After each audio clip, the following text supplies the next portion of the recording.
பிடிக்கும் என்றால் நீங்கள் இந்த தலைப்பில் பேசுங்கள் என்று தலைப்பு கொடுக்கின்றவர்களை பிடிக்கவே பிடிக்க. நீ எந்த தலைப்பில் பேசுகிறாய் என்று கேட்கின்றவர்களை நிரம்ப பிடிக்கும். மாவட்ட நிர்வாகத்திற்கு என்னுடைய நன்றியும் வணக்கமும் பாராட்டும் வாழ்த்தும். கடிகாரம் ஓடும் முன் ஓடு என்கின்ற தலைப்பில் உங்கள் மத்தியில் சில நிமிடங்கள் உரையாற்றலாம் என்று நிற்கிறேன். இத்தனை பேர் இருக்கிறீர்கள். என்னுடைய பேச்சை தொடர்ந்து காணொளியின் மூலமாக யூடியூப் மூலமாக கண்டுகொண்டே இருக்கிறீர்கள். எது பேசினாலும் நீங்க இதை பேசினதை நான் ஏற்கனவே கேட்டிருக்கேன் என்று சொல்லக்கூடியவர்கள் தான் என் அவைக்கு வருகிறார்கள். அதனால் தம்பி கொஞ்சம் நகர்ந்துக்கணும். நீங்க ஒரு 30 பேரை மறைக்கிறீங்க.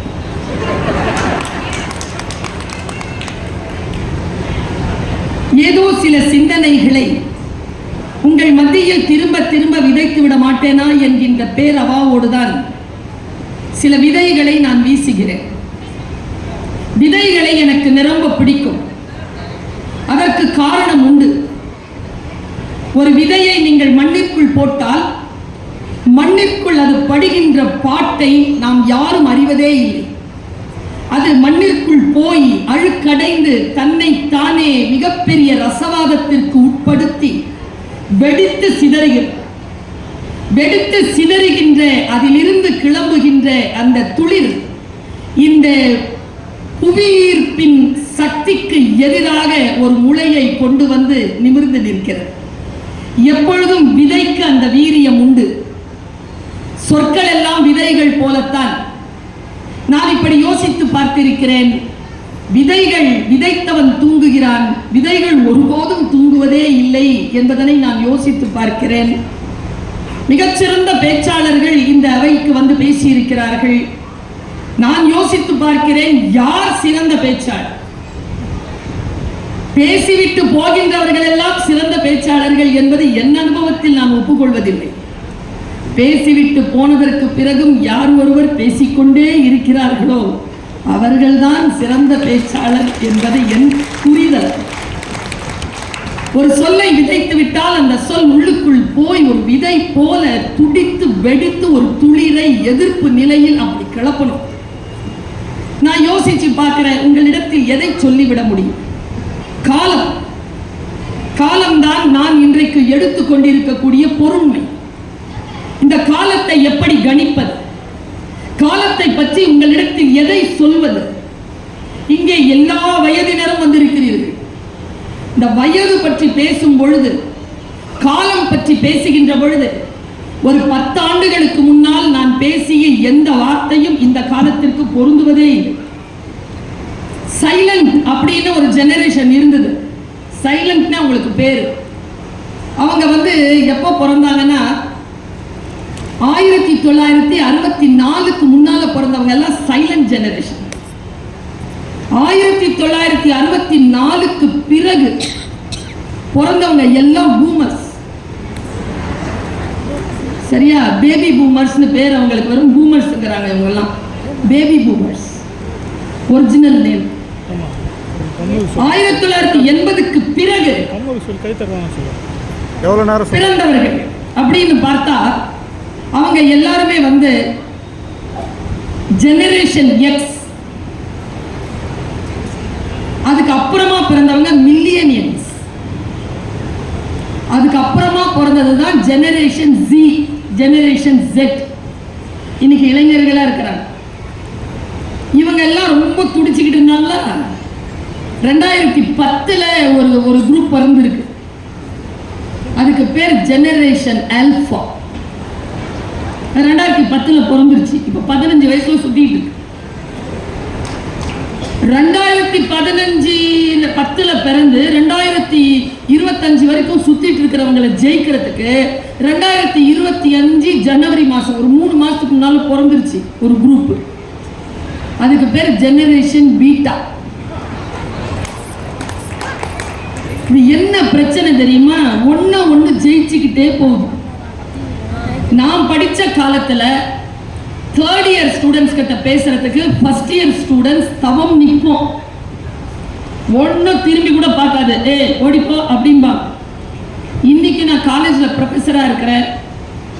தேர்ட் இயர்லாம் ஃபர்ஸ்ட் இயரை பார்த்துட்டு நிக்குது, என் கூட பேசன்னு. அது சொல்லுது, போய்கிட்டே இரு ஆண்டி அப்படிங்குது. காலம் மாறிவிட்டது. ஒரு காலகட்டத்தை நிலைத்து ஜெயிக்க வேண்டும் என்றால் அந்த காலகட்டத்திற்கு ஏற்ற, தலைமுறைக்கு ஏற்ற சிந்தனையுடனும், வேகமான மொழி திறனுடனும், ஆக்கமான கருத்துக்களுடனும் இல்லை என்றால் ஒரு தலைமுறையை நாம் தவற விட்டு விடுவோம் என்பதற்காக சொல்லுகிறேன். என் உயிர் தமிழ் உறவுகளே, கடிகாரம் ஓடும் முன் ஓடுங்கள். அப்பொழுதுதான் வாழ்க்கையில் சில எல்லைகளை நம்மால் தொட்டுவிட முடியும். இதை நான் எப்படி சொல்வது?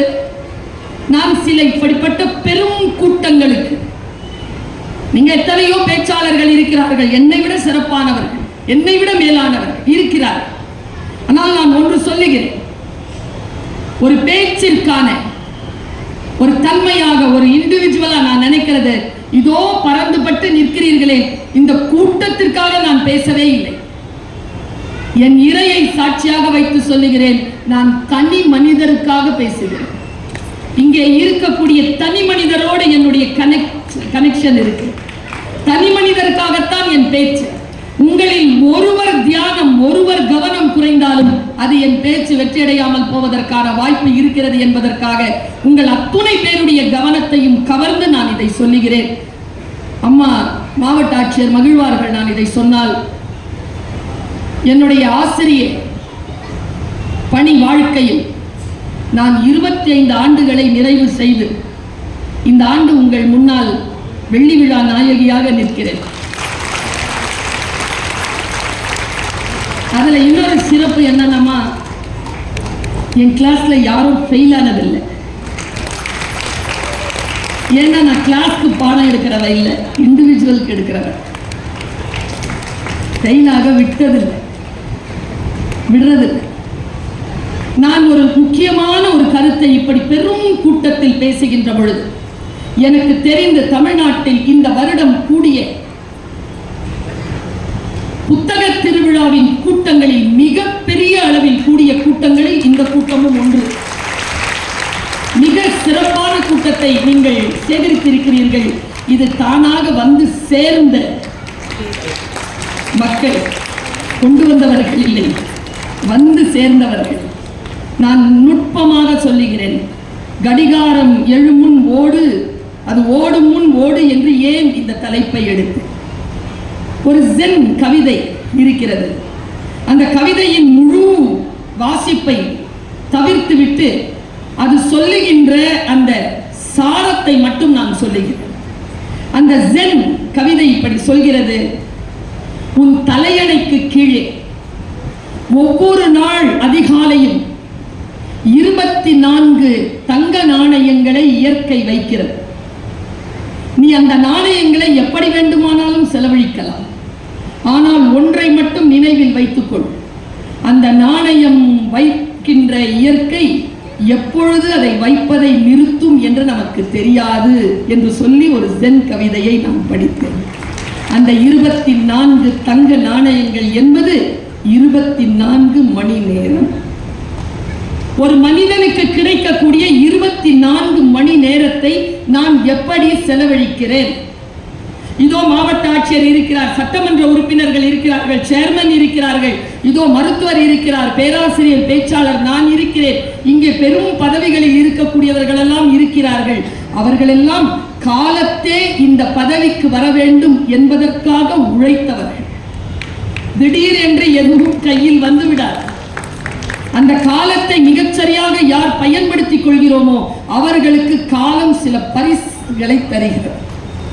நான் இப்படி ஒரு புத்தகத்தை வாசித்துக் கொண்டிருந்தேன். உங்கள் புரிதலுக்காக உங்களுடைய சிறுவிரல் பிடித்து உங்கள் சிந்தனையோடு என் பாதைக்கு நான் அழைத்து வருகிறேன். என்னுடன் வருவதற்கு சம்மதியுங்கள். ஏனென்றால் நான் சொல்ல போகின்ற விஷயம் மிக மிக கம்பீரமானது, மிக மிக நுட்பமானது. சில பேருக்கு தான் அது புரியும், முக்கியமாக இளம் தலைமுறை. ரொம்ப சந்தோஷம் மேடம், எனக்கு சில கூட்டங்கள்ல பார்த்தா ஆர்வத்தில் முதியவர்கள் நிறைய பேர் வந்திருப்பார்கள், நான் பாராட்டுகிறேன் அவர்கள். ஆனால் இந்த கூட்டத்தில் முதியவர்களும் கூட இளைஞர்கள் நிறைய பேர் இந்த கூட்டத்திற்கு வந்திருக்கிறார்கள் என்பது நம்முடைய வெற்றி வாசலின் படியை நாம் மிதித்துக் கொண்டிருக்கிறோம் என்பதற்கான சாட்சி. குழந்தைகள் வருவார்கள், அம்மா அப்பா வருவார்கள், இளைஞர்கள் வரமாட்டார்கள். இளைஞர்கள் வந்து உட்கார்ந்து இருக்காங்க.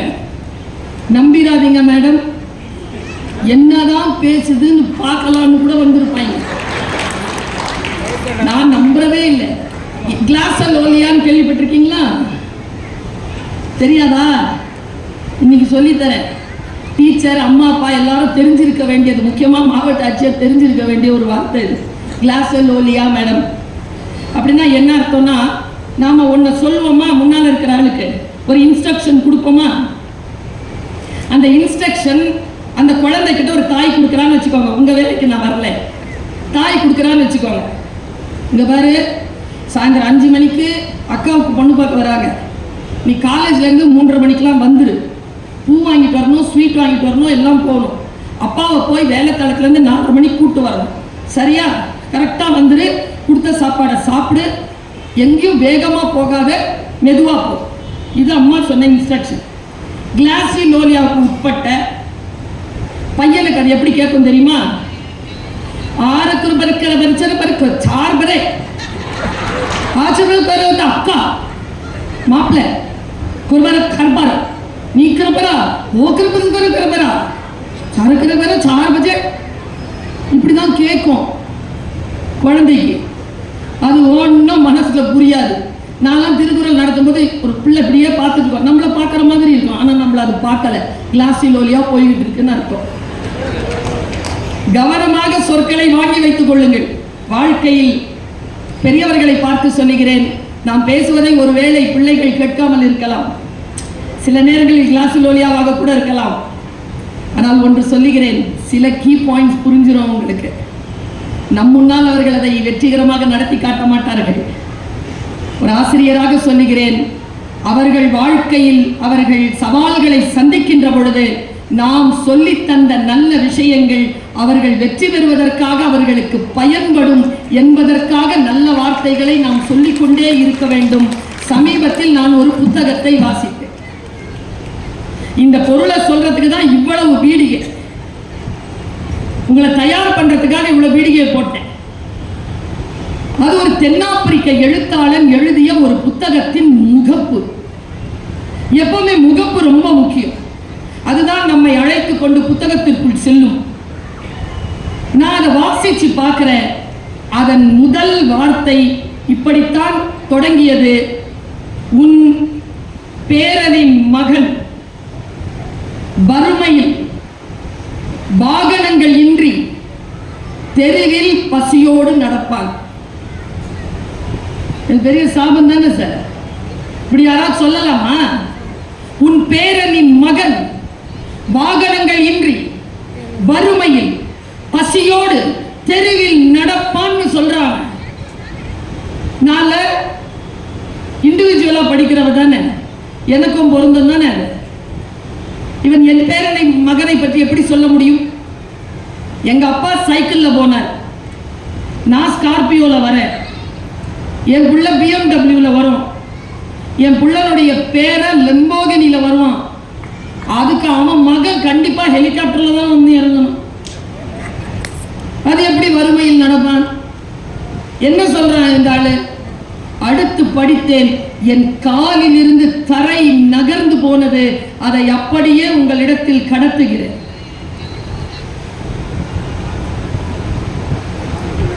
சிரமமான சூழல், பேரனின் மகன் நடப்பான்னு தொடங்குது. சிரமமான சூழல் ஃபர்ஸ்ட் ஸ்டெப். சிரமமான சூழல் வலிமையான மனிதனை உருவாக்கும். வலிமையான மனிதன் வசதியான சூழலை உருவாக்குவான். வசதியான சூழல் வலுவற்ற மனிதனை உருவாக்கும்.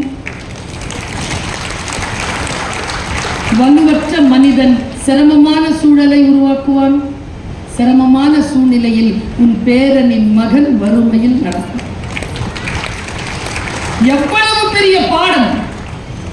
பணம் படைத்தவர்கள், நான் இப்படி சொல்றேங்க, இந்த தலைமுறைக்கு நீங்கள் தர வசதியான சூழல் இல்லை, வலிமையான சூழல். வலிமையான சூழல் உருவாக்குவதற்கான சூழலை யார் எந்த தலைமுறை உருவாக்குகிறதோ அந்த தலைமுறை தான் மிக வலிமையான ஒரு தலைமுறை உருவாக்கி விட்டு போகும். நான் பல பேரை பார்க்கிறேன். இன்னைக்கு இருக்கிற யங் ஜெனரேஷன் கடிகாரம் ஓடும் முன் ஓடுகிறார்களா? நேர கட்டுப்பாடு இருக்கிறதா அவர்களிடத்தில்? எப்படி அவர்கள் தன்னுடைய வாழ்க்கையை வாழ்ந்து கொண்டிருக்கிறார்கள் என்று யோசித்து பார்க்கின்ற பொழுது மனம் பதறுகிறது. 20 வயதிலேயே 40 வயது இருக்கக்கூடிய முகபாவனையோடு இன்றைக்கு இருக்கிறார்கள் என்றால் மிக முக்கியமான ஒரே வார்த்தை 9 மணிக்கு படுத்து தூங்குறது, 3 மணிக்கு தூங்குறது. கடிகாரம் ஓடும் முன் எப்படி ஓடுவ? 4:30 மணிக்கு, 8, 9 மணி, 10 மணி தான் முழிப்பே வருது.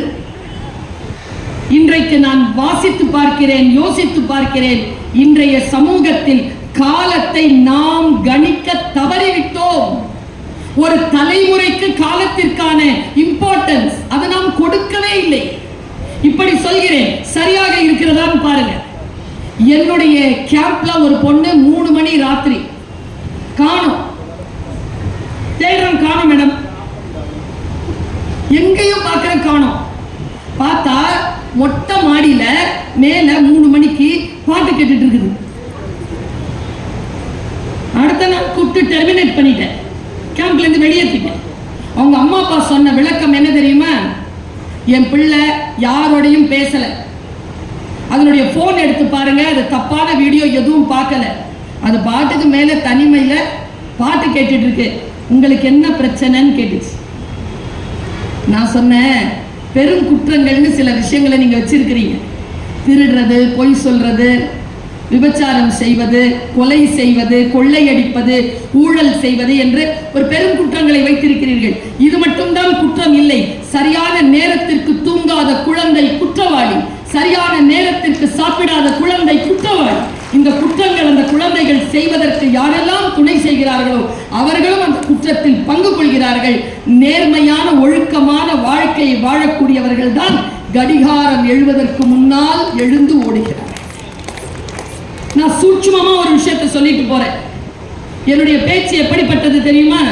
நீங்க அப்படியே பிரிஞ்சு கிடக்கிற வார்த்தைகளை சேர்த்து வச்சீங்கன்னா அது ஒரு சிலையா இருக்கும், கொலாஜ் மாதிரி தான்.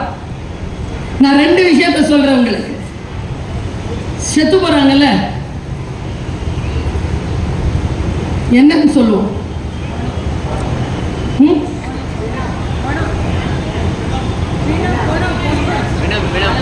மண்டையை போட்டார்,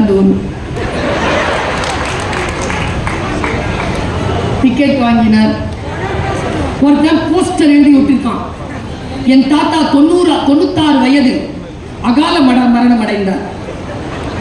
96 வயசு வரைக்கும் வாழ்ந்திருக்காரு, எப்படி அகால மரணம்னா போற நேரத்துல போகாமல் லேட்டா போனாலும் அகாலம் தானே அப்படிங்கிறான். நான் பல மொழிகள் தெரியும், எனக்கு ஒரு 4 மொழிகள், தமிழ் மொழி தவிர 4 மொழிகள் தெரியும். அந்த 4 மொழிகளிலும் இல்லாத ஒரு ஞானத்தை தமிழ் சொல்கிறது. சிவபதவி அடைந்தார், அது ஓகே, மரணம் அடைந்தார், ஓகே. சூப்பர் வார்த்தை என்ன தெரியுமா? ஆங்கிலம் சொல்கிறது passed away, he passed away. வேறு சொல்லவே இல்லை இங்கிலீஷ். தமிழ் சொல்லுது இயற்கை எய்தினார். சூப்பர் வார்த்தை இல்ல? இயற்கை எய்தினார், he attained nature. வாவ்! யாரால சொல்ல முடியும் அந்த வார்த்தையை? நம்ம ஏன் செத்து போனோம் கொண்டாடுறோம் தெரியுமா? இதுக்குதான். கல்யாணத்துக்கு கூட மேளம் கிடையாது, சைலண்டா வச்சு முடிச்சுக்கிறாங்க. சாவ மேல அடிச்சு கொண்டாடுறோம் நம்ம. ஏன்? இயற்கை. அதை விட டாப் மோஸ்டான விஷயத்தை சொல்றேன். கார்ல் மார்க்ஸ் இருக்காரு, ஜென்னி இருக்கா. எனக்கு ரொம்ப பிடித்தமான அறிவிப்பு, மரண அறிவிப்புகள்ல ரொம்ப பிடித்தமான மரண அறிவிப்பு. கார்ல் மார்க்ஸ் இருக்காங்க, ஜென்னி இறந்துட்டான். ஏங்கல்ஸ் பார்க்குறான். ஜென்னி இறந்ததை வெளியில கார்ல் மார்க்ஸுடைய மகள் கிட்ட அறிவிக்கிறான். என்னன்னு அறிவிச்சான் தெரியுமா? ஜென்னி இறந்துட்டான் தானே சொல்லணும். மரியாவின் கையை பிடித்து கொண்டு சொன்னான், கார்ல் மார்க்ஸும் செத்து போனான். What a declaration. காரல் மார்க்ஸும் செத்து போனான்னு சொல்லிட்டு சொல்லும் பொழுது அம்மா செத்துட்டான்னு மரியாதை தெரிஞ்சு போச்சு. பாருங்க, சாவு அறிவிப்புல இவங்க எல்லாம் எங்கெங்கேயோ போய் தான் டிக்கெடிக்கிறாங்க. தமிழன் சொன்ன மாதிரி இந்த டிக்ளரேஷனை வேற யாரும் சொன்னதில்லை. மரணத்தை தமிழன் தான் சொன்னான். அவர் காலம் ஆனார். He became time. நான் அப்படியே நிக்கிறேன். காலம் ஆனார். குர்ஆன்ல ஒரு வார்த்தை இருக்குங்க, நான் காலமாக இருக்கிறேன், என்னை குறை சொல்லாதீர்கள். குர்ஆன் இந்த பக்கம் வைங்க. மகாபாரதம் இல்ல, பகவத்கீதை. மகாபாரதத்துக்குள்ள வர்ற பகவத்கீதை. மகாபாரதத்தை எழுதினது யார்? வியாசர். எழுதியது யார்? பிள்ளையார். எப்படி எழுதினார்? வேகமாக சொன்னது காலம். காலம் வியாசருக்கு சொல்ல, வியாசர் சொல்ற வேகமா போகுது. எழுத்தாணி இல்ல, தன்னுடைய தந்தத்தை உடைச்சு எழுதினார். நீங்க யானையினுடைய விநாயகனுடைய சிலையை பார்த்தீங்கன்னா ஒரு தந்தம் உடைஞ்சிருக்கும். உடைஞ்சிருக்கிற தந்தம் மகாபாரதம் எழுதுறதுக்கு பெண்ணா பயன்பட்டது. காலம் அவ்வளவு ஃபாஸ்ட், ரொம்ப வேகமா ஓடும் காலம். எங்க இன்னைக்கு தேதி என்ன? 30/3/2025. இப்ப நேரம் மணி 7:58. நீங்க எல்லாம் வந்து உட்கார்ந்தது எப்போ? 5 மணி. இதே தேதி 30/3/2025 5 மணி வந்து உட்கார்ந்துருங்க பாப்போம். Gone is gone. இன்னைக்கு சொல்றேன், வீட்டுல போய் எழுதி வச்சுக்கோங்க.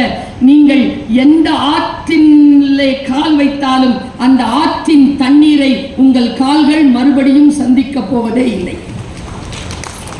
You cannot step the river twice. அவ்வளவுதான். ஒரு வேளை தொட்டுட்டீங்கன்னா முடிஞ்சுது. இதோ இந்த வினாடி கடந்துருச்சு, அவ்வளவுதான். இப்போ புதுசு. இதை எப்படி கொண்டாடுறது? இதை எப்படி வேகப்படுத்துவது? சில பேர், நான் தமிழ் படிச்சவங்க, சில கெட்ட வார்த்தை எனக்கு தெரியும். சூப்பரா ஒரு கெட்ட வார்த்தை சொல்லவா?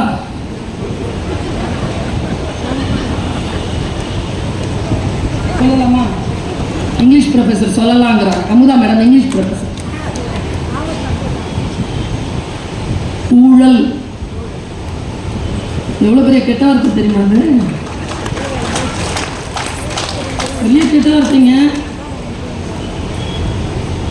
எப்படி அது கெட்ட வார்த்தையாச்சு? அது எப்படி, அது அந்த வார்த்தை எப்படி பிரிச்சு பார்க்கறது பாருங்க.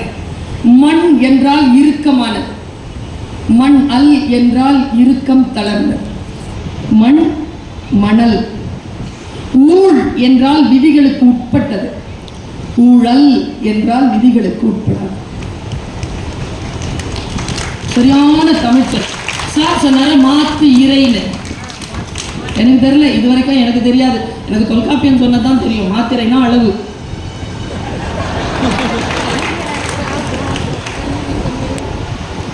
சரியான இன்னொரு கெட்ட வார்த்தை சொல்றது.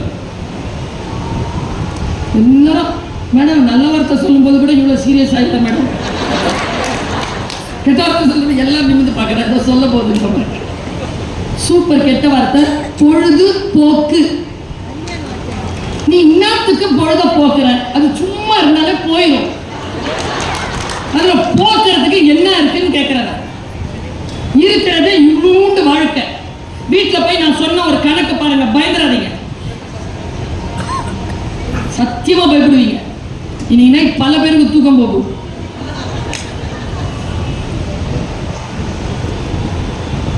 எவ்வளவு நாள் வாழ்வோம்? நல்ல 65, 65. நல்ல ஆரோக்கியமா போயிட்டு வந்து எழுந்து உட்காந்து நம்ம வேலையை 65 சார். சரி 70ன்னு வச்சுக்கோ. துட்டிக்குதுங்க சிலதுங்க. சரி 70 இன்டு 365 ஈக்குவல் டு 4100 கூட வராது. 24,100. 24,100 நாள் வாழ்ந்தா 70 வயசு ஆயிடுச்சு. சரி 25,000 வச்சுக்கோ. 25,000 நாள் 70 வயது. இதுல பயப்படாதீங்க, இப்போ இருக்குல்ல வயசு எவ்வளோப்பா கணக்கு சொல்லிட்டியா, பார்த்துட்டியா? இந்த பசங்களை வச்சுட்டு கிளாஸ் நடத்தவே முடியாது. சொல்லு, எவ்வளோ ஆச்சு? 25,000. கரெக்டாக தான் சொன்னேன். தமிழ் வார்த்தை இருந்தாலும் தன் கணக்கில் சரியா இருந்திருக்கேன். 25,000ல் இப்போ நீங்க இருக்குல்ல 20, 30, 35, 40, 50 எல்லாம் கழிச்சிருக்கு. மீதி எவ்வளவு நாள் இருக்கு? அதுல தூங்குறது, சண்டை போடுறது, டிவி பார்க்கறது, இந்த ரீல்ஸ் பார்க்கறது, அப்புறமா ரோட்ல டிராஃபிக்ல மாட்டிக்கிறது கழிச்சிங்க. நான் உண்மையா சொல்றேன், எல்லார் கையில ஒரு 200-300 நாள் இருக்குது. அவ்வளவுதான் இருக்குதான்னு நிறைய பேருக்கு போனஸ் ஓடிட்டு இருக்கு. யாருக்கிட்ட இருக்கு நேரம்? நீ எதுக்கு பொழுத போக்குற? கடிகாரம் ஓடும் முன் ஓடும். வாழ்க்கையில் சில இலக்குகளை வைத்து அந்த இலக்குகளை அடைய வேண்டும் என்றால், நான் பயமுறுத்துவதற்காக சொல்லவில்லை. பகவத்கீதையில் ஒரு ஸ்லோகம் வருகிறது.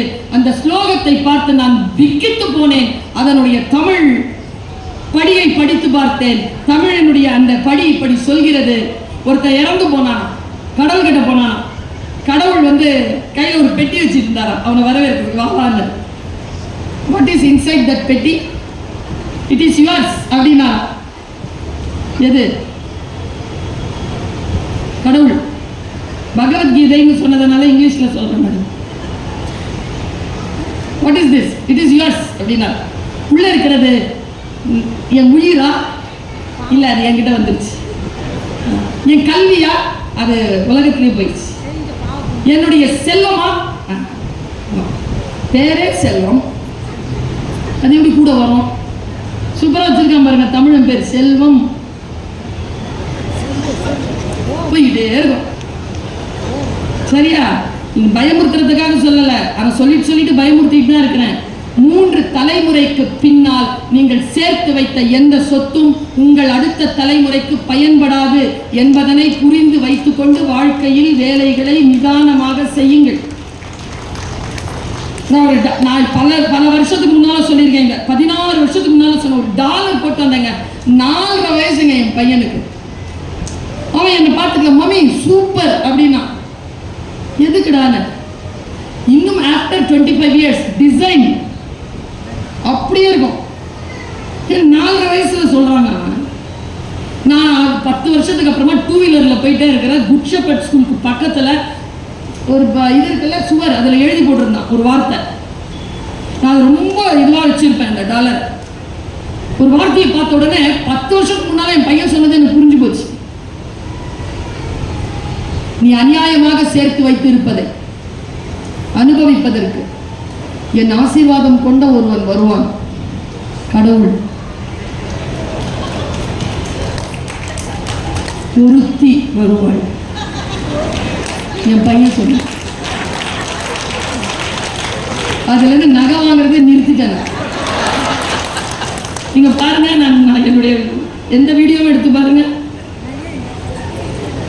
இந்த ஒத்த செய்தா அதோட நிக்கிறேன். சில ஞானம் சேர்கின்ற பொழுது பாருங்க, உன் கையில் என்ன இருக்கிறது? செல்வமா? இல்லை. என் உறவுகளா? இல்லை. என் மனைவி, என் காதல் மனைவி, என்னை பெற்ற தாயின் உயிர், பின்ன என்னதான் இருக்கு அந்த பெட்டியில? நான் உனக்கு என்று ஒதுக்கிய காலம். அவ்வளவுதான். யார் ஒருவர் அந்த காலத்தை மிகச்சரியாக அறுவடை செய்து கொள்கிறார்கள்? இங்க இருக்கிற இளைஞர்கள் கிட்ட சொல்றேன், உங்ககிட்ட இருக்கக்கூடிய அற்புதமான விஷயம் காலம், டைம். அது மேடம் கிட்டயோ என்கிட்டயோ இல்லை, நாங்கள் அதை கடந்து வந்திருக்கிறோம். 17 இயர்ஸ், 20 இயர்ஸ், 21 இயர்ஸ், 25 இயர்ஸ்க்குள்ள இருக்கிறியா? கடிகாரம் எழுமுன், கடிகாரம் ஓடும் முன் ஓடு. Don't waste your time. 3ஆ பிரிச்சுக்கோ.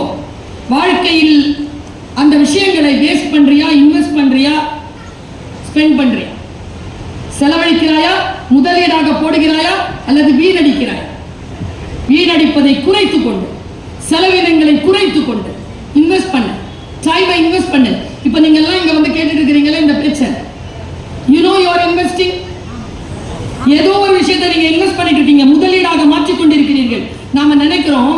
2 சொல்ல ஒருத்தர் என்கிட்ட சொன்னார், நான் வாழ்க்கையில மறக்க மாட்டேன். பேச்சுக்காக வெளியில போறேன்ல, பேச்சுக்காக வெளியில போகும்போது நாங்கள் எல்லோரும் புகழ், செல்வாக்கு, பயண அனுபவம் எல்லாத்தையும் சம்பாதிப்போம். ஆனா நான் யோசிச்சு பார்த்திருக்கேன், நான் சத்தியமா சொல்றேன், யார் கொடுத்து வச்சவங்க? ஸ்பீக்கர்ஸா, ஆடியன்ஸா? ஆடியன்ஸ் தாங்க. ஆடியன்ஸ் இருக்கிறவங்க கிட்ட இல்ல. ஏன் தெரியுமா? பேச்சாளர்கள் பேசிவிட்டு போய்விடுகிறோம், கொடுத்து விட்டு போய்விடுகிறார்கள். நீங்கள் தான் பெற்றுக்கொள்கிறீர்கள். நான் பல நேரங்களில் வெளிநாடுகளுக்கு போகின்ற பொழுது, வெளியில் நிகழ்ச்சிகளுக்கு போகின்ற பொழுது, சான்றோர்களுடன் நடந்து போகின்ற பொழுது, அவர்களுடன் வாகனங்களில் போகின்ற பொழுது அவர்கள் பேச நான் கேட்டேன். என்ன தெரியுமா? ரொம்ப நிதானமாக சில சொற்களை கேட்டுக்கொண்டால் நீங்கள் தேடி போனதை விட சிறப்பானது உங்கள் கைக்கு வந்து சேரும். தேடி போனது சுமார் தான். ஒவ்வொரு தேடலின் போதும் சென்ற தேடலில் கிடைக்க வேண்டியவையே கிடைக்கின்றன என்பார் ஜெயபாஸ்கர். பிரமாதமான விஷயங்கள் கிடைக்கும். அந்த மாதிரி பிரமாதமான விஷயம் எனக்கு 2 கிடைச்சது. நான் ஒரு வெளிநாட்டு பயணத்தில் இருக்கிறேன். ஆன் டேபிள் சாப்பிடுறதுக்கு உட்கார்ந்துருக்கும். பிகேஎம் பாரதி கலைமன்றம் ஹூஸ்டன் 50வது பொன்விழா மீனாட்சி அம்மன் டெம்பிள்ல நடக்குது. ஜேன்னு நடக்குது. பேசிலாம் முடிச்சுட்டு சான் ஆண்டனியோ போறதுக்காக வரும். நம்ம இந்த சென்டர்ல, நாசா சென்டர்ல வந்து நமக்கு காட்டுறதுக்கு கூட்டிட்டு போறாங்க. பிரேக்ஃபாஸ்ட் முடிச்சுட்டு அப்புறமா லஞ்ச் சான் ஆண்டனி லஞ்ச் டேபிள் உட்காந்துருக்கும். என்ன அனுபவம்? ஒரு மனிதர் என்னிடத்தில் 2 வார்த்தைகளை சொன்னார். இந்த 2 வார்த்தைகளை நான் கடத்திட்டு போறேன். காலத்தை நீங்கள் எப்படி கையகப்படுத்திக் கொள்கிறீர்கள் என்பதில் கவனமாக இருங்கள். 2 வார்த்தை சொன்னார். பர்வீன், நானும் நிறைய மக்களை சந்திக்கிறேன், ஆனால் நீ நிறைய பேரை மொத்தமாக சந்திக்கக்கூடிய வாய்ப்பு பெறுகிறாய். எப்படி மொத்தமாக யாரேனும் கூடினால் இதை சொல்லிடுறியா? சொல்லுங்க, நான் சொல்றேன். 2 ஸ்டேட்மெண்ட் அவர் கொடுத்தார். முதல் ஸ்டேட்மெண்ட், நமக்கு நம்மில் பலருக்கு பல திட்டங்கள் இருக்கு லைஃப்ல. இல்லாத திட்டம் என்ன தெரியுமா? ஒண்ணே ஒண்ணு, நம்மோடு நமக்கு எந்த திட்டமும் இல்லை. உங்களோடு உங்களுக்கு திட்டங்களை இன்றிலிருந்து ஆரம்பிங்க. ரிட்டையர்ட் ஆனதுக்கு அப்புறம் என்ன சார் செய்ய போறீங்க? தெரியல மேடம். பையனுக்கு கல்யாணம் பண்ணி கொடுத்துட்டீங்களா? அப்புறமா தெரியல மேடம். வீடெல்லாம் பசங்களுக்கு எழுதி வச்சிட்டீங்க, நீங்க? தெரியலையே மேடம். Have plans. 17 வயது முதல் 25 வயது வரை எது செய்வாயோ உன் 60 வயது வரைக்கும் அதைத்தான் செய்வாய். 60 வயதிற்கு பிறகு 85, 90 என்று உன் வாழ்க்கையை நீ கால்குலேட் பண்ணு. செல்ஃபிஷ்னஸ் தான் தப்பு, செல்ஃப் லவ் தப்பே கிடையாது. இன்னைக்கு சொல்றேன், போய் எழுதி உங்களுடைய டைரியில உங்க வீடுகளில் மாட்டி வச்சுக்கோங்க. Have self love. உங்களை நீங்கள் நேசியுங்கள், உங்கள் நேரத்தை நேசியுங்கள். இந்த பெண்களை பார்க்கும்போது எனக்கு எவ்வளவு மன வருத்தம் தெரியுமா? 50, 60 வயசுல பாருங்களேன், அவங்க கண்கள்ல ஒரு நிரந்தர சோகமும் ஒரு நிரந்தர கோபமும் இருக்கு. ஏன் தெரியுமா? அவர்கள் சுதந்திரமாக இருப்பது என்பது என்ன என்று பர்வீன் சுல்தானா பேசியதை சன் டிவியில் நீங்கள் எல்லோரும் கேட்டிருப்பீர்கள். சுதந்திரம் என்பது நான் விரும்புவதையெல்லாம் செய்வதல்ல, நான் எதை விரும்பவில்லையோ அதை செய்யாமல் இருப்பது. அது பெண்களுக்கு கிடைப்பதே இல்லை. இந்த ஆம்பளைங்க இருக்கிறீங்கல்ல,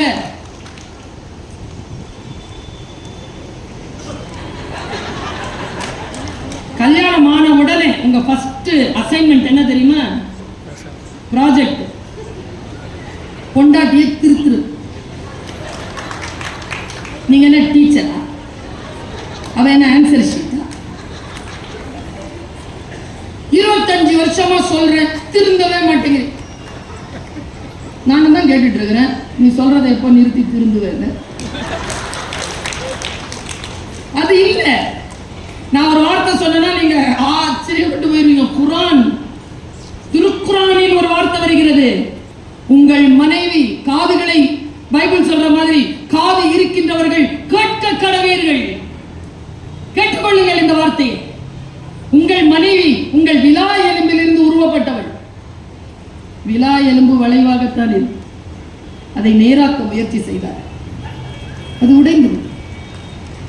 உங்கள் நெஞ்செலும்பு உடைவதற்கு நீங்கள் ஏன் முயற்சி செய்வீர்கள்? அதை அப்படியே விடுங்க. அதன் இயல்பு அப்படித்தான். அந்த இயல்பு அப்படின்னா pebble is a pebble, rose is a rose. When you want to fly with eagle,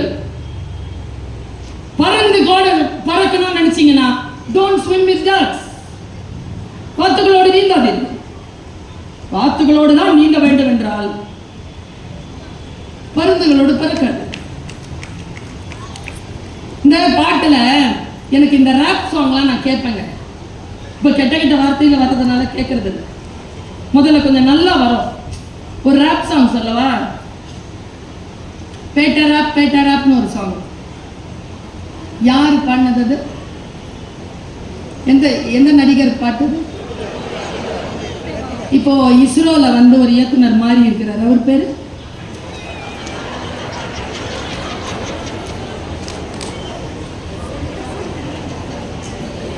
நீங்க யார தெரிஞ்சு வச்சிருக்கிறீங்கிறதுலதான் உங்க வாழ்க்கையின் ரகசியமே இருக்கு. நான் ஃபர்ஸ்ட் சொன்ன ஆளை பத்தி நீங்க தெரிஞ்சு வச்சிருக்கீங்கன்னா அவர் நிறைய சம்பாதிப்பார். நான் செகண்டா சொன்ன ஆளை நிறைய தெரிஞ்சு வச்சிருந்தா நீங்க நிறைய சம்பாதிப்பீங்க.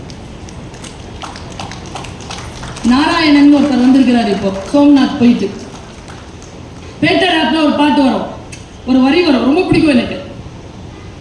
உனக்கு என்ன பிறந்தது உனக்கே தான், கிடைச்சது வச்சுக்கூட அவ்வளவுதான். அப்புறம் கிடைச்சது வச்சு கூட அவ்வளவுதான். விடியும் பார் விடிய விடிய விடிய விடிய பெட்டரா. அதுல இந்த ஊர்வசின்னு ஒரு பாட்டு வரும். அதை நான் இப்ப கேள்வி கேட்டா யாரும் பதில் சொல்ல மாட்டாங்க சார். எந்த படத்துல யார் பாடு? அந்த ஊர்வசி பாட்டுல எனக்கு ரொம்ப பிடிக்கும் மேடம். அந்த ஊர்வசி அதெல்லாம் ரொம்ப அழகா எழுதியிருப்பாங்க அந்த கவிஞர்.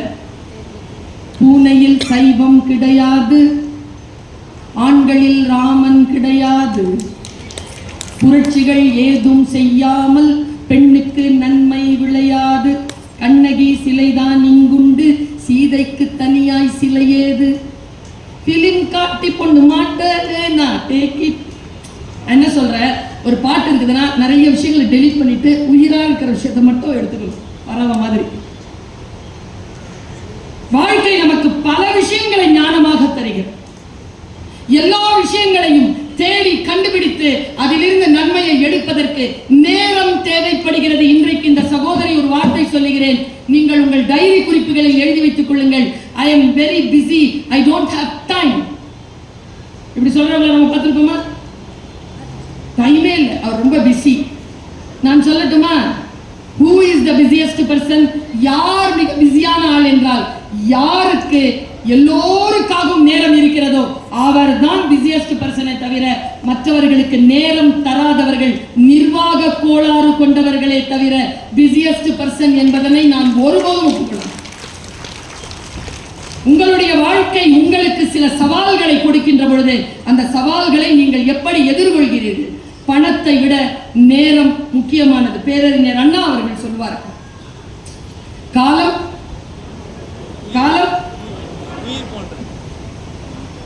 பொன்னை இழந்தால் சம்பாதித்து விடும், காலம் உயிர் போன்றது. நேரத்தை உயிரை போல் பாதுகாத்து வேலை செய்யக்கூடியவர்கள் நான் பல பேரை பார்க்கிறேன். நாளைக்கு பண்ணிக்கலாம். இந்த பெங்களூருக்கு பக்கத்துல ஒரு கிராமம் இருக்கு. அந்த கிராமத்துல ஒரு வீடு, ஒரு தெருவுல ஒரு கிராமமே இருக்கு, ஒரு குட்டி கிராமம். அதுல ராத்திரி பேய் வரும். அதனால ஆனா அது எழுத படிக்க தெரிஞ்ச பேய். நீங்க இப்ப கூட கூகுள் பண்ணி பார்க்கலாம். எல்லோருடைய சுவர்லையும் நாளை வா என்று எழுதியிருப்பார். அது படிச்சுட்டு போயிடும். அடுத்த நாள் வரும், மறுபடியும் நாளை வான்னு. பேய்க்கு வேணாலும் நாளை வான்னு எழுதி வைக்கலாம். உன் வாழ்க்கைக்கு எழுதி வைக்கலாமா? நாளைக்கு படிச்சுக்கலாம். ஐயோ படிச்சு அப்படியே பட்டொலி வீசி பறந்துடுவேன். நாளைக்கு மார்னிங் 4 o'clock எப்படி எந்திரிப்ப? தட்டிட்டு தூங்கிடுவேன். நான் சொல்ற பாருங்க, 4 மணிக்கு எழுந்திருக்கிறவன் ஞானி, 5 மணிக்கு எழுந்திருக்கிறவன் நல்லவன், 6 மணிக்கு எழுந்திருக்கிறவன் சுமாரானவன், 7 மணிக்கு எழுந்திருக்கிறதெல்லாம் எருமை, 8 மணிக்கு எழுந்திரிச்சா காட்டெருமை. சுப முகூர்த்தம்னால அந்த பிரம்ம முகூர்த்தத்தில் அப்படி எந்திரிக்க வேண்டாம். நீங்க பாருங்க, ஐபிஎஸ் விஜயகுமாரோட ஒரு பேட்டி எடுத்தேன். அவர் சொன்னார், ஐஏஎஸ் ஐபிஎஸ் ரெண்டுத்தையும் ஒரே நேரத்தை பாஸ் பண்ணியிருக்காருங்க. அவர் செலக்ட் பண்ணியிருக்காரு ஐபிஎஸ்.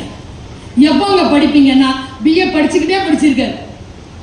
எப்போ படிப்பீங்கன்னா ராத்திரி 12:30 மணிக்கு எல்லாரும் தூங்கின அப்புறமா டார்ச் லைட் வச்சுட்டு படிப்பார். நான் சொல்லட்டுமா, எல்லோரும் தூங்குகின்ற பொழுது எவன் ஒருவன் விழித்திருந்து தன் வேலைகளை பார்க்கின்றானோ அவன்தான் கடிகாரம் ஓடும் முன் ஓடி மற்றவர்களுக்கு முன்னால் சாதனை படைக்கிறான். நம்முடைய காலத்தை சில இந்த இளைஞர்களுக்கு தூக்கம் அவ்வளவு பிடிக்குது. உங்க எல்லாருக்கும் தெரியுமா செத்தா எப்படி இருக்கும்னு? தெரியாதுல்ல? வள்ளுவர் சொல்றார், உறங்குவது போலும் சாக்காடு. செத்து போனா எப்படி இருக்குமோ தூங்குனா அப்படிதான் இருக்கும். தூக்கம் என்பது ஓய்விற்கான 5 to 6 மணி நேரம் ஓய்வு, குழந்தைகளுக்கு 7 to 8 மணி நேரம் ஓய்வு. அதற்கு பின்னால் வேலை செய்து சில பேர் இருக்கிறாங்க. இப்படி சொல்றேன் நான், இந்த தலைமுறைக்கு சொல்லாமல் எப்பொழுது சொல்லுவது? இது 99.9% ராத்திரி 3-3:30 மணிக்கு ஹார்ட் அட்டாக் வர்றது எதுக்காக டாக்டர் கிட்ட கேளுங்க. நைட் ஃபுல் சிக்கன் சாப்பிட்டு நல்லா பெப்சி கோலா குடிச்சிட்டு தூங்குறவன் 99.9% ஹார்ட் அட்டாக்ல சாவறான். இங்க எல்லாருக்குமே ஒரு விஷயம் தெரியுமா? வெள்ளிக்கிழமை வரைக்கும் ரொம்ப வேலை, அதுக்கு சனிக்கிழமை வந்து பார்ட்டி. வேலை செய்து களைத்தவனுக்கு ஓய்வுதான் தேவை தவிர பார்ட்டியா தேவை? ராத்திரி மறுபடியும் முழிச்சிட்டு இருந்து செத்து போறது. உழைக்கின்றவனுக்கு ஓய்வுதானே தேவை. ஓய்வு இல்லாமல் ஒரு வாழ்க்கையை கணக்கெடுத்துக் கொள்ளாமலேயே கடந்து போகிறோம். நான் இப்படி சொல்கிறேன், 24 மணி நேரத்தை பிரிங்க. ஒரு டீச்சர் நான் சொல்லித்தரேன், நான் பிரிக்கிறேன். நான் குடும்பத்தின் தலைவியாக இருக்கிறேன். சொன்னா நம்பணும். காலையில 7:45க்கு காலேஜுக்கு போய் சைன் பண்றேன். 2 மணி வரைக்கும் காலேஜில் இருப்பேன். அதுக்கு பிறகுதான் ஊரெல்லாம் சுத்துறேன். நான் இருக்கிற இடத்துல யாரும் வந்து நீங்க பேச்சு கேட்கறது இல்ல. நீங்க எங்க இருக்கிறீங்களோ அங்க வந்து நான் பேசுறேன். Travel 4 hours to 5 hours travel. இதோ நான் மத்தியானம் 2:30 மணிக்கு கிளம்புனேன், 5:30 மணிக்கு வந்தேன். இதோ 1 மணி நேரத்துக்கு உங்க முன்னால வந்து நீங்க பேசிக்கிட்டு இருக்கிறேன். மறுபடியும் இதை முடிச்ச உடனே மறுபடியும் போயிடுவேன். நாளைக்கு எங்களுக்கு பெருநாள். இந்த கடமைகள் எல்லாம் முடிச்சிட்டு எனக்கு நிறைய வேலைகள். எப்படி நான் இதை வந்து செட் பண்றேன் அப்படின்னா, you plan hour to hour. ஒன்றும் இல்லை, மேடமுடைய ஷெடியூல் பாருங்க எப்படி இருக்கும். உட்கார்ந்தபடியே கீழே மயங்கி விழுந்துருவீங்க, அவ்வளோ டைட் ஷெடியூல் இருக்கும். ஆனா எல்லாவற்றையும் நிர்வகிப்பதனால் தான் மாவட்ட ஆட்சி ஒரு வீட்டை ஆட்சி பண்ண முடியல.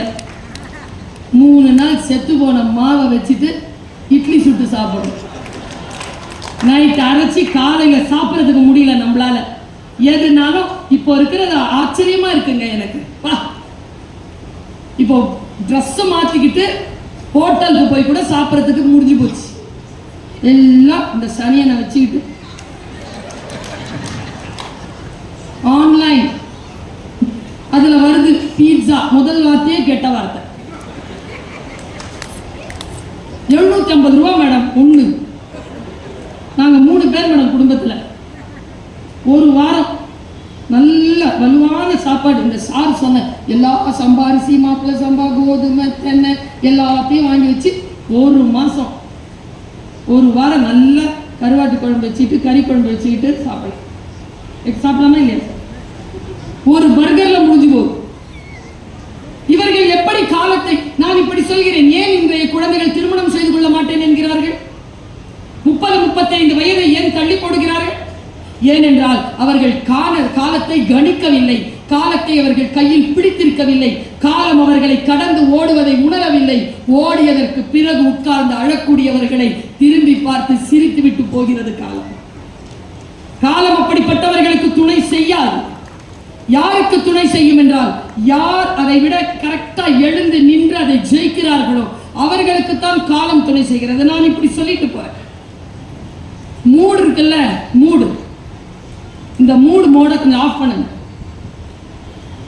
இந்த மூடு தான் உங்க வாழ்க்கையை தின்னு தீக்குது. விருப்பமின்மை, சோம்பல், இந்த 2த்தையும் மியூட் மோட்ல வைங்க. எது இருந்தாலும் இந்த தாய் ரெண்டு வார்த்தையை சொல்லித்தரேன். ஒன்னு மோட்டிவேஷன், இன்னொன்னு கமிட்மெண்ட். ஒன்று உந்துதல், ஒன்று அர்ப்பணிப்பு. நீங்க எப்படி அர்ப்பணிப்பு செய்வீங்க? நான் அர்ப்பணிப்பு நான் என்னன்னு என் மொழியில சொல்லவா? என் மொழியில சொல்றேன். அர்ப்பணிப்பு நான் என்னன்னு சொல்றேன்.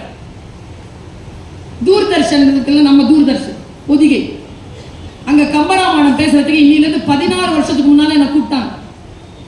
நான் கம்பராமாயணம் ரொம்ப விருப்பம் எனக்கு, அப்படி பேசுவேன்.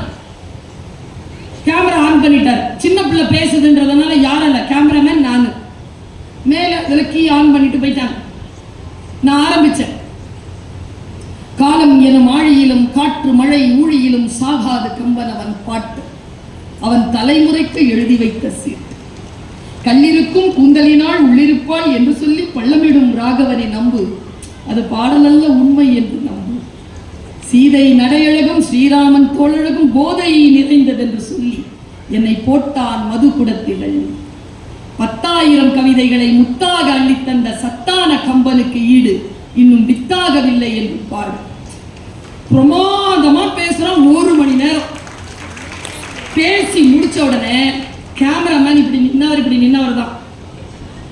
அதுக்கப்புறமா கிட்ட வந்து சொல்றாரு, மேடம் சாரி மேடம், இன்னும் கேமரா ஆன் பண்ண நடந்துச்சுங்க. மறுபடியும் அந்த பேச்செல்லாம் பேச முடியாது என்னால. மறுபடியும் எப்படி பேசுறது? ஆனா மனசு என்னன்னு தேத்திக்கிட்டேன் தெரியுமா? போயா, என் பேச்ச கேட்கறதுக்கு எத்தனையோ பேர் காத்திருக்காங்க, இன்னைக்கு ஒருத்தனுக்காக பேசினையா போயா. இந்த டெடிகேஷன் இருக்குல்ல, சரி இது ஒன்றும் பெரிய டெடிகேஷன்ல. நடந்து முடிஞ்சதுக்கு அப்புறம் நீ சொல்ற ஸ்டேட்மெண்ட் எப்படி டெடிகேஷன் ஆகும்? பிரான்ஸ்க்கு போறேன். என்னுடைய பிரான்ஸ் என் கன்னி பேச்சு பாரதிதாசன், கம்பன் கழக தலைவர், 10வது ஆண்டு விழாவுக்கு என்ன கூப்பிடுறாங்க. நாங்க 3 அறிஞர்களோட போறோம். அதுல என்ன நடந்தது பாலிடிக்ஸ்னு எனக்கு தெரியல. எனக்கு சாட்டர்டே ஈவினிங் கொடுத்திருந்தாங்க, கம்பனில் பெண்மைன்னு தலைப்பு. ஆனா எல்லாமே அதே ப்ரிப்பரேஷன் தான். கம்பராமாயண புக் வச்சுக்கிட்டு அதே படிச்சுக்கிட்டே வரேன். திடீர்னு எனக்கு ஃப்ரைடே நைட்டு, காலையில வந்து இறங்குறோம், ஃப்ரைடே நைட்டு சொல்றாங்க, மேடம் நீங்க சாயந்தரம் பேசல மேடம், நீங்க காலையில பேசுறீங்க. சார் காலையில யாரும் வரமாட்டாங்க சார், பிரான்ஸ் வெள்ளிக்கிழமை நைட்டு, எப்படி மார்னிங் வருவான்? யாரும் வரமாட்டாங்க சார். உங்களுக்கு என்ன மேடம்? பேசுங்க மேடம். வந்துருவாங்க மேடம். வருவாங்களா? போய் இறங்கணும் பாருங்க. வந்திருந்தாங்க 7 பேர். 7 பேர்ல 4 பேர் எங்க அவங்க? இதோ மைக் செட். இந்த 4 பேருக்கும் பிரெஞ்சு தவிர்த்து வேற எதுவும் தெரியாது. 3 பேர் ஆடியன்ஸ். அதுல ஒருத்தர் எனக்கு கார் ஓட்டிட்டு வந்தவர்.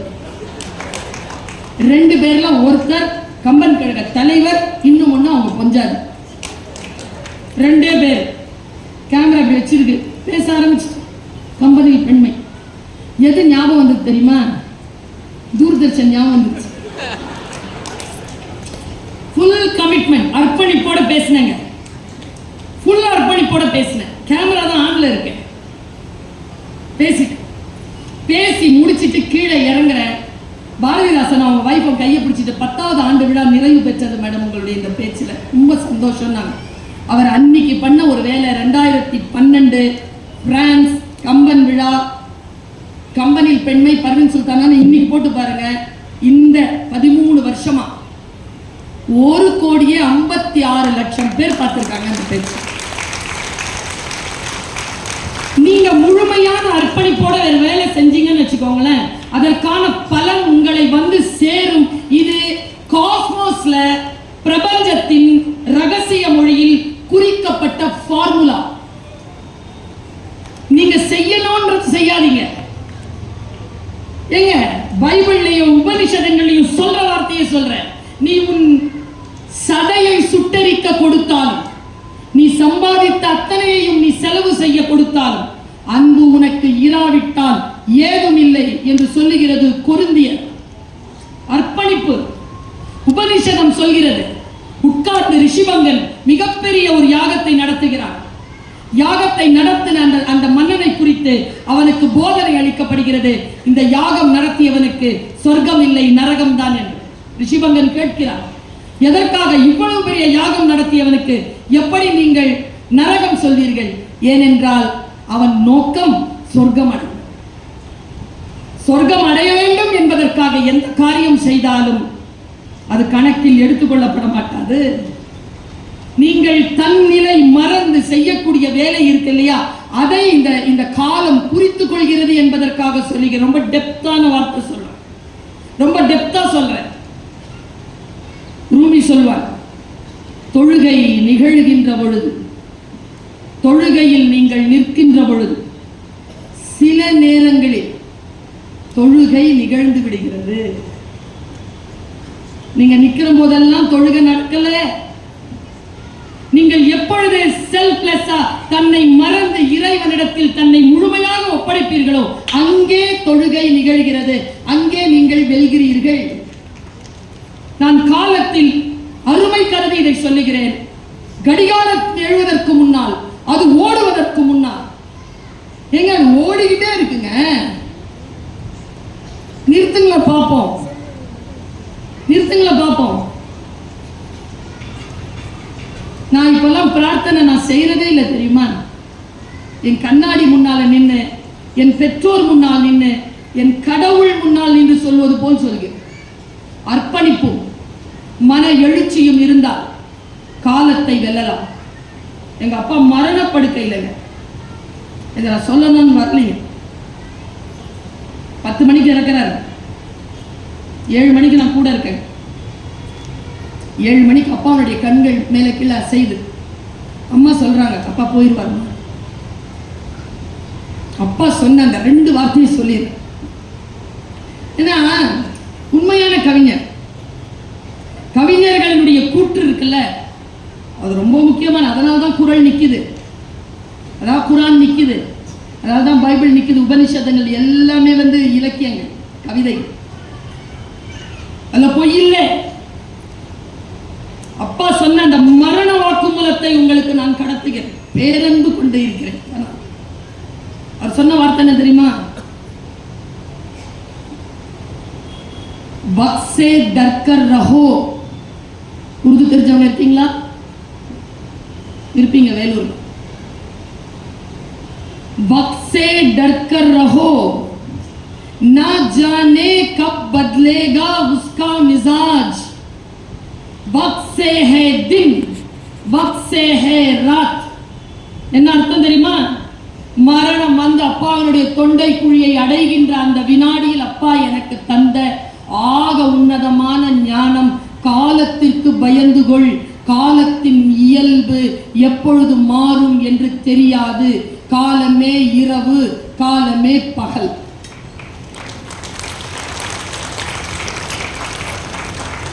It is out of your control. It is not under your control. நீ அதை கண்ட்ரோலே பண்ண முடியாது.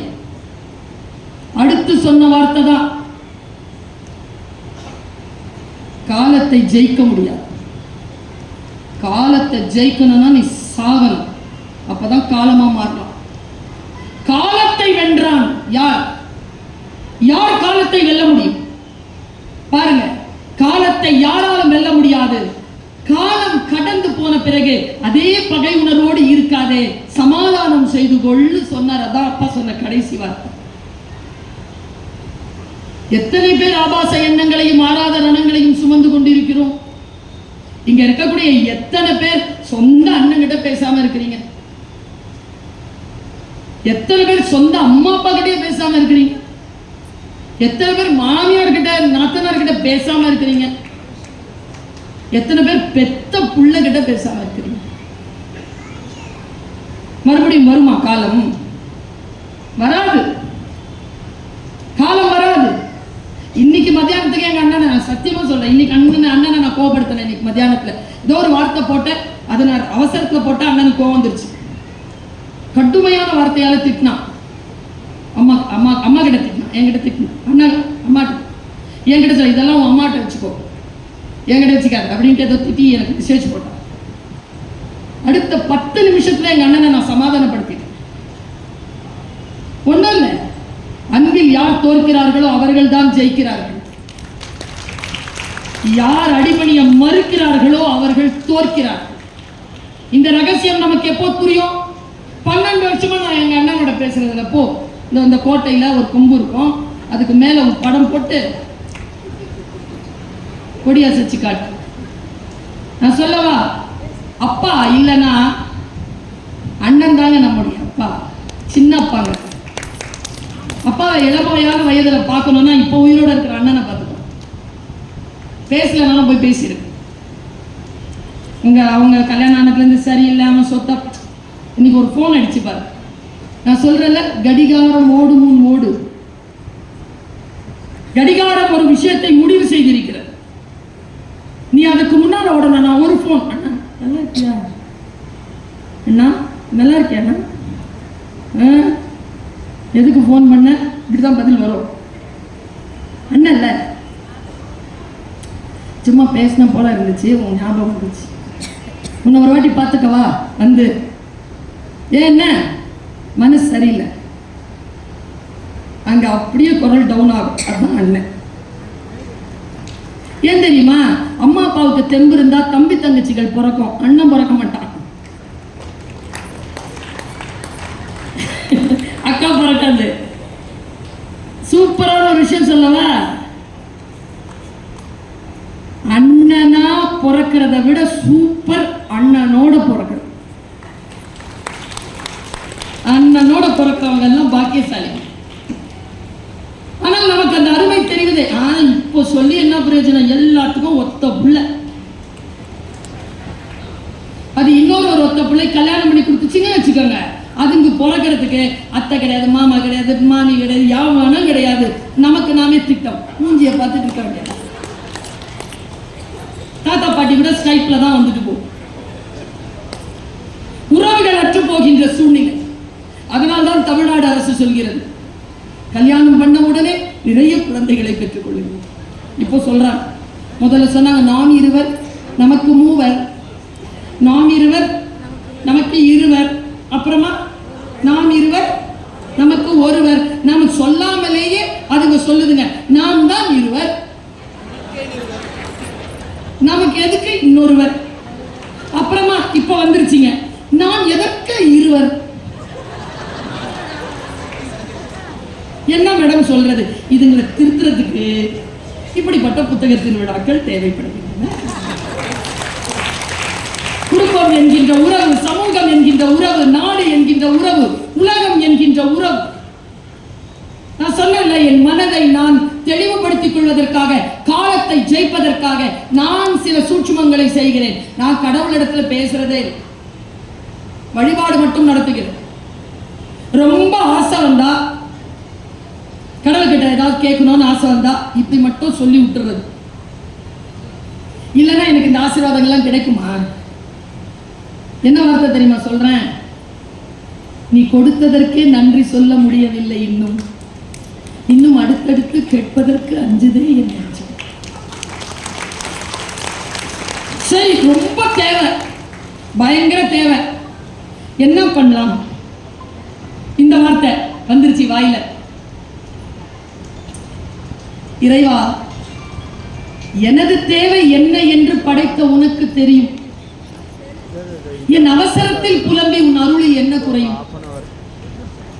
உன் சித்தமே என் பாக்கியம். முடிச்சு வந்து பாருங்க. நீங்க கேட்டீங்கன்னா 200 ரூபா கேட்டுப்பீங்க, அவன் 2 கோடி ரூபாய் கொடுக்கலான்னு யோசிச்சுட்டு இருப்பான். இல்லைன்னா 200 ரூபா கொடுத்துட்டு கம்முன்னு இருக்கும். மனதை விசாலமாக்கிக் கொள்ளுதல் இருக்குல்ல, அது காலத்தை வெல்லக்கூடிய அற்புதமான வாய்ப்பு. ஏனென்றால் காலம் ஒரு மிகப்பெரிய கூண்டு போல் உங்களை கட்டி போடுவதற்கு காத்திருக்கின்ற பொழுது, அந்த கூட்டிலிருந்து வெளியில் பறப்பதற்கு சில மன தெளிவுகள் வேண்டும். ஒருத்தர் வந்து, அவன் பேர் வந்து டேவிட், பிசிக்ஸ், எம்எஸ்சி பிசிக்ஸ் நடந்தது. எனக்கு இது ஒரு ஃபாதர் சொன்னார். பிசிக்ஸ் படிச்ச பையன் வாக்கின் இன்டர்வியூக்கு போயிருக்கான். 250 ரூபாவோட அப்ளிகேஷனை போடு, உனக்கு வேலை கிடைச்சிரும்னு சொல்லியிருக்காங்க. அவங்ககிட்ட 250 ருபீஸ் இல்லை. அவன் என்ன பண்ணியிருக்கான்? வீட்டில் வந்து அம்மா அப்பாட்ட கேட்டிருக்கான் இல்லை, வெளியில போய் கேட்டிருக்கான் இல்லை, உறவுகள் கிட்ட கேட்டிருக்கான் இல்லை, ஃப்ரெண்ட்ஸ் கிட்ட கேட்டிருக்கான் இல்லை, சர்ச்சுக்கு வந்துட்டான் நேரா. Jesus, I want 250 rupees only. Give me. Tomorrow is my day. Today you grant me 250 rupees, please. சொல்லிட்டு மனசுல தானே ஜபம் பண்ணுவாங்க. சொல்லிட்டு வெளியில அந்த ஜப ஏடு இருக்குல்ல, அதில் எழுதி வச்சுட்டு போயிட்டான். ஜீசஸ்க்கு கேட்டிருக்கோம், ஆனா அந்த ஜப லிஸ்ட்டை வந்து ஃபாதர் பார்த்துட்டார். நேரம் உள்ள போய் பார்க்குறாரு. அவருக்கு அலவன்ஸ் 600 ரூபாய் அந்த மாசம். எல்லா செலவுகள் போனாலும் 200 ரூபாய் தான் வருது. இல்லைன்னா அவருக்கு கஷ்டமாயிடுவார். எல்லாத்தையும் கட் பண்ணி காஸ்ட் கட்டிங் பண்ணி பார்த்து 200 rupees எடுத்துட்டார். ஒரு கவர்ல போட்டு வச்சார். பையன் அங்கே தான் இருக்கான். மறுபடியும் போய் இப்படியே உட்காந்துருக்கான். Mister David, father, somebody wants to give this cover to you. Is your name is David? Yes, Father. You are going for the interview. Oh Jesus, அப்படின்ட்டு கையில வாங்கிட்டு பிரிச்சு பார்த்திருக்கா. எவ்வளவு இருக்கணும்?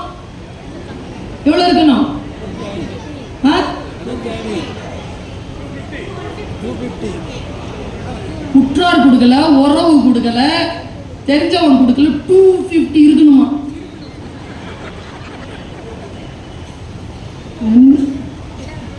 இதனாலதான் என் நிம்மதி கெடுது. 250 இருக்கணும். அவனும் டேவிடும் உங்களை மாதிரி தான். நேரா போய் அந்த கவரை போட்டான். ஜீசஸ், என்னுடைய பிரார்த்தனையை நீ சரியாக கேட்டாய். 250 rupees கேட்டேன், நீ கொடுத்திருப்பாய். தவறான ஆளிடத்தில் கொடுத்து விட்டாய் ஜீசஸ். 50 ரூபா அடிச்சுட்டார் ஜீசஸ். இவர்கள் என்ன இருந்தாலும் காலத்தின் பின்னால் தான் இருப்பார். காலத்தில் மனதை விசாலமாக்கி கொண்டால் கூண்டில் இருந்து வெளிப்படலாம். You can conquer the time. Conquer the timeங்கிறது என்ன தெரியுமா?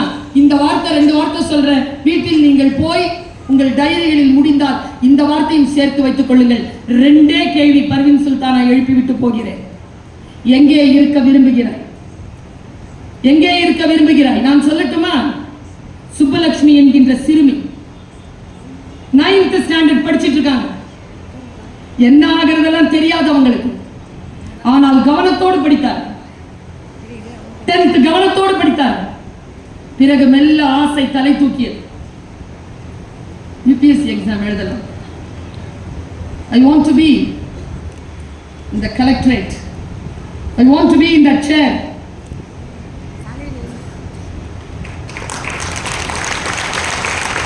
Be there where you want to be. எங்கே இருக்க விரும்புகிறாயோ அங்கே இரு. எங்கே இருக்கிறீர்கள்? விருப்பம், பெத்த விருப்பம். இன்னைக்கு உகாதி. எல்லோருக்கும் உகாதி திருநாள் நல்வாழ்த்துக்கள். அவ்வளவு விருப்பம் இருக்கு. ஆனால் செயல்பாட்டிலே தெளிவு இருக்கிறதா? செயல்பாட்டிலே அந்த விருப்பத்தை நிறைவேற்றக்கூடிய தவம் இருக்கிறதா? காலத்தை வெல்லலாம்.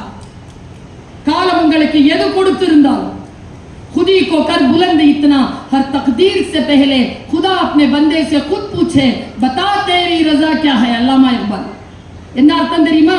ஏ பக்தனே, உன்னை நீயே எந்த அளவிற்கு உன்னுடைய உறுதிப்பாட்டில் உயர்ந்து இரு என்றால் உன் விதியை எழுதுகின்ற இறைவன் கூட உன்னிடத்தில் வந்து கேட்க வேண்டும். சொல் பக்தனே, உன் விதியை இனிமேல் நான் எப்படி எழுத?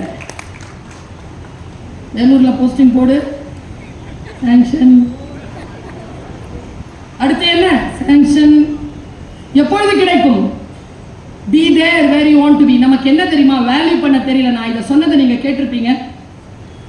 கேட்காதவர்கள் நினைவுபடுத்திக் கொள்ளுங்கள். நான் ஒரு பர்ஸ் வச்சிருந்தேன். ஆண்களுக்கு வசதி இருக்கு. Packets 6 packets, minimum 5.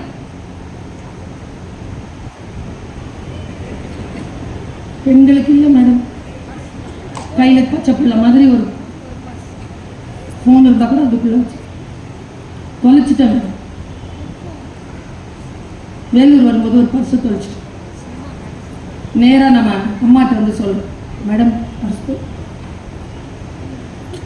மேடம் என்ன கேட்பாங்க? எங்க தொலைச்ச? பஸ்ல. பஸ் நம்பர் என்ன போடு, போன் போடு, இந்த பஸ்ஸை பாரு, பஸ்ஸை பார்க்குறாங்க, பஸ்ல இல்லை, அழுகுறேன் நான். தெரியல மேடம், தெரியல, கிடைச்சிடும், உட்காரு. இல்லை மேடம், தாங்க முடியாம மேடம் ஒரு வார்த்தை கேட்பாங்க என்கிட்ட. என்ன கேட்பாங்க? ஏன் இவ்வளோ அழுகுறீங்க, உள்ள என்ன வச்சிருக்கு கேட்பாங்களா? 30 ரூபா மேடம். என்ன சொல்வீங்க? என்ன சொல்லுவாங்க மேடம்? போனா பர்ஸு 3 லட்சம் ரூபா, தொலைச்சது பர்ஸு, பர்ஸுக்கு உள்ள இருக்கிறத நான் தொலைக்கல. நம்ம நல்ல நிறைய பேருக்கு எது தெரியறது இல்லை தெரியுமா? இந்த புருஷனால நமக்கு என்னதான் கிடைக்குது, அது 30 ரூபா தான். ஆனா புருஷன் 3 லட்சம். இந்த பொண்டாட்டியால எனக்கு என்ன கிடைக்குது? 3 ரூபா தான். ஆனா பொண்டாட்டி 30 லட்சம் ரூபா. இந்த அம்மா அப்பாவால நமக்கு என்ன கிடைக்குது? 3 பைசா தான். அம்மா அப்பா 3 கோடி ரூபாய். வேல்யூ, வேல்யூ தெரியுதா? நான் சொல்றேன். இப்போ அவர் சொன்னாருங்க என்கிட்ட, அந்த சான் ஆண்டனியோல சொன்னார்ல, ஒண்ணுதான் சொன்னேன், கவனமா இருந்தவங்களுக்கு 2வது. இப்ப நான் இன்னொன்னோட 2வது சொல்றதுக்கு முன்னால சொல்றேன். இந்த சான் ஆண்டனியோல உட்கார்ந்துட்டு சொல்லிட்டு இருந்தாங்களே, நான் பேச்சு வாக்கில் அதை அப்படியே நிறுத்தி இருக்காங்க. 2வது என்ன சொன்னார் தெரியுமா? யூ டச் எனிதிங், எது உங்களுக்கு வேண்டும் என்றாலும் அதற்கு என்று கூலி உண்டு. அதுக்கு ஒரு டேக் இருக்கு, பிரைஸ் டேக் இருக்கு. கொடுக்காமல் எதுவும் நீங்கள் பெற முடியாது. இலவசம்னு இந்த உலகத்துல எதுவுமே கிடையாது, எதுவுமே கிடையாது. சரி, இந்த ப்ரோக்ராம்க்கு சும்மா தானே வந்தீங்க? உள்ள நுழைஞ்சீங்களா? காசு கொடுத்தீங்களா? இப்போ ஃப்ரீயா? நீங்க என்ன கொடுத்துருக்கீங்க தெரியுமா? எனக்கு பேமெண்ட் வந்துகிட்டு இருக்கு உங்ககிட்ட இருந்து. வாழ்க்கையில் நீங்கள் மறுபடியும் பெற்றுவிட முடியாத காலத்தை எனக்காக தந்து கொண்டிருக்கிறீர்கள். It is my payment. நான் மறுபடியும் பெற்றுவிட முடியாத என் வாழ்க்கையின் மணித்துளிகளை உங்களுக்காக தந்து கொண்டிருக்கிறேன். இது உங்களுக்கான பேமெண்ட். பேமெண்ட் இல்லாம இந்த உலகத்தில் எதுவுமே கிடையாது. கமிட்மெண்ட். நம்முடைய வாழ்க்கையில் நமக்கு வேல்யூ பண்ண தெரிஞ்சதுன்னா நீங்கள் காலத்தை வெல்கிறீர்கள். கடிகாரத்திற்கு முன்னால் நீங்கள் ஓடிவிடுகிறீர்கள். கடிகாரம் அப்படியே உங்களை பார்த்து கொண்டிருக்கும். பல பேரை, நம்முடைய தாத்தா பேர் நமக்கு தெரியும், தாத்தாவுடைய அப்பா பேர் நமக்கு தெரியாது. சரி, தாத்தா ஃப்ரெண்ட்ஸ் பேர் தெரியுமா? தாத்தாவோட எத்தனை பேர் பிறந்தாங்கன்னு தெரியுமா? பல பேருக்கு தெரியாது. ஆனா பாரதிய தெரியுமா? 1882 பிறந்தான். தெரியுதே நமக்கு. அது எப்படி நமக்கு தெரியுது? பல நேரங்களில் நான் யோசிச்சு பார்க்கிறேன், நமக்கு சில விஷயங்கள் வரலாற்றில் எப்படி இடம் பிடிப்பது, காலத்தை எப்படி ஜெயிப்பது, காலம் ஓடுவதற்கு முன் எப்படி ஓடுவதுன்னு தெரியல. இந்த தங்கை, இந்த அக்கா, இந்த தாய், இந்த பேராசிரியர் ஒரு வார்த்தையை சொல்கிறேன். நீங்கள் உங்கள் மனக்கதவுகளை திறந்து இதை எழுதி வைத்துக் கொள்ளுங்கள். வரலாறு உங்கள் வெற்றியை, இளைஞர்கள் நிறைய பேர் இருக்கிறீர்கள், சொல்லுகிறேன், உங்கள் வெற்றியை, வரலாறு முதல் வெற்றியை காகிதத்தில் தான் எழுதும், 2வது வெற்றியை தான் பொன்னெழுத்துக்களில் எழுதும். ஜெயிச்சுட்டு சும்மா இருந்துடக்கூடாது. சேர்மன், சட்டமன்ற உறுப்பினர், எம்எல்ஏ திரும்ப திரும்ப ஜெயிக்கணும். திரும்ப ஜெயிச்சாதா வரலாற்று ஏடுகள் அதுதான் 5 முறை அப்படின்னு சொல்றோம்ல, சும்மாவா? அதனால்தான் சாதாரணமானவர்களை விட சாதனையாளர்கள் ஏன் மிகப்பெரியதாக இருக்கிறார்கள் என்றால், ஒன்றை அவர்கள் தக்க வைத்துக் கொள்கிறார்கள். காலத்தை தக்க வைத்துக் கொள்வதற்கான வழியை நான் சொல்லிக் கொண்டிருக்கிறேன்.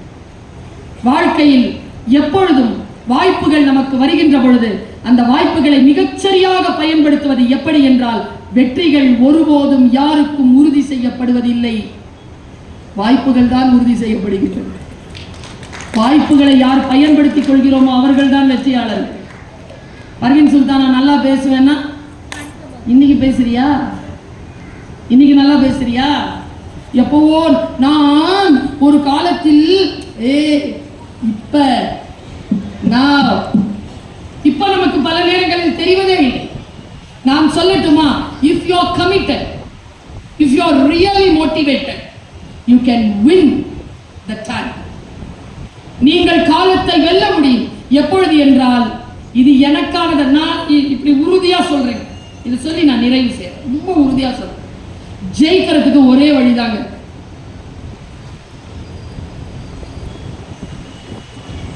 யாருடன் போராடுகிறீர்களோ உங்கள் ஆயுதங்களை அதற்கு ஏற்றவாறு மாற்றிக்கொள்ளும். ஒரே ஆயுதத்தை வச்சுட்டு ஒரே ஆயுதம் சரி வராது. ஆயுதம் என்பது கூர்மையாக இருக்க வேண்டும், குத்தி கொள்ள வேண்டும் என்ற அவசியம் கிடையாது.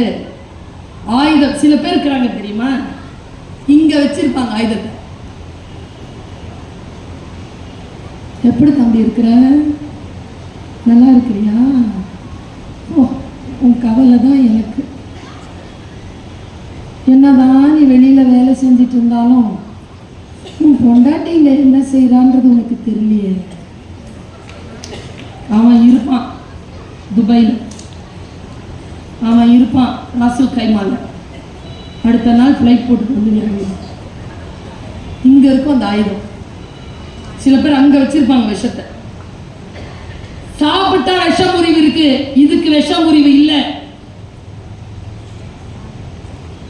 ரொம்ப பலமா இருக்கணும், மூடி இல்லை இதுக்கு, இதுக்கு இருக்கு, இது வந்து விடும், நாம தான் வடிகட்டணும்.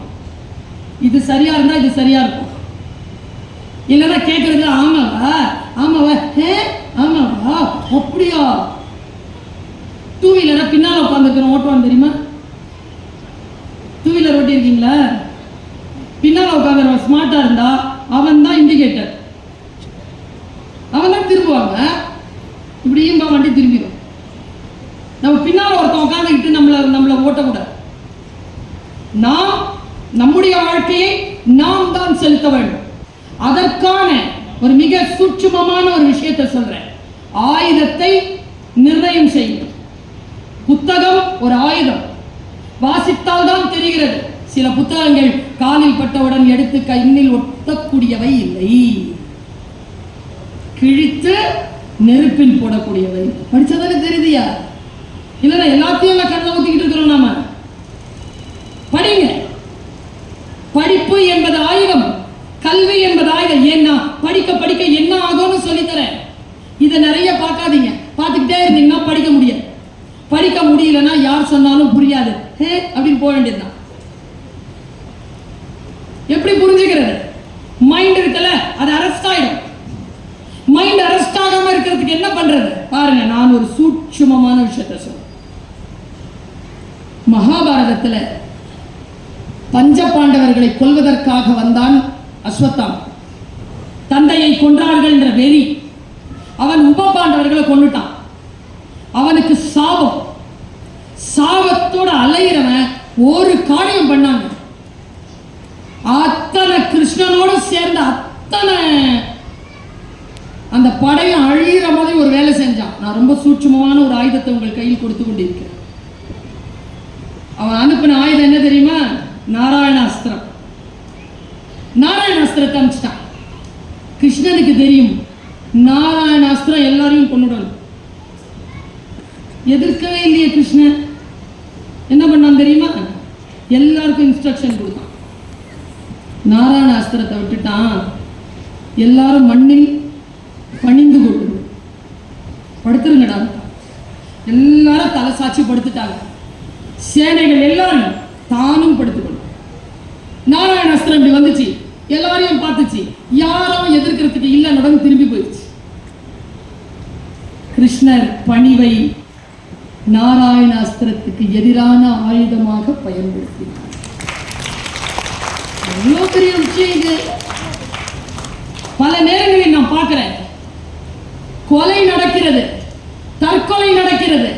கொலை என்பது வேறு எதுவும் இல்லை, முன்னால் இருக்கின்ற பெரியவர்களை அவமானப்படுத்துவது, அவர்களை கொலை செய்வது. மிகப்பெரிய ஜாம்பவான்களுக்கு முன்னால், மிகப்பெரிய ஆற்றல் உடையவர்களுக்கு முன்னால் தன்னைத்தானே புகழ்ந்து கொள்வது தற்கொலை செய்து கொள்வதற்கு சமம் என்பதனை புரிந்து கொள்ளக்கூடியவர்கள் பணிவை ஆயுதமாக எடுத்துக் கொள்கிறார்கள், காலத்தை வென்று விடுகிறார்கள். இல்லையே நம்ம கிட்ட என்ன அதுக்கு ஓ அப்புறம் அஞ்சலின்னு இருக்குது, 16வது நாள் 21 வயசுக்கு. மனசு கொதிக்குங்க எனக்கு அதெல்லாம் பார்க்க.